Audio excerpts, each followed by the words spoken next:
Beeline O'zbekiston ilovasiga kirib, SIM kartani faollashtirish tugmasini bosamiz. Keyin esa skanerlash tugmasini bosib, SIM kartani orqa tomonida strik kodni skanerlaymiz.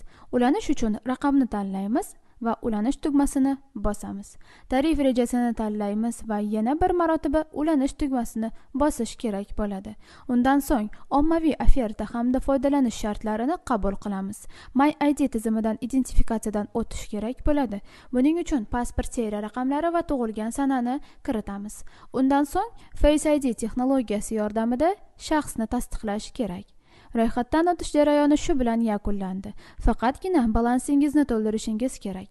Buning uchun to'lov tugmasini bosib, karta raqamlari hamda amal qilish muddatini kiritib o'tamiz. To'lovni tasdiqlash uchun SMSda kelgan kodni kiritib, to'lov tasdiqlanadi. SIM karta muvaffaqiyatli ro'yxatdan o'tdi va foydalanish uchun tayyor.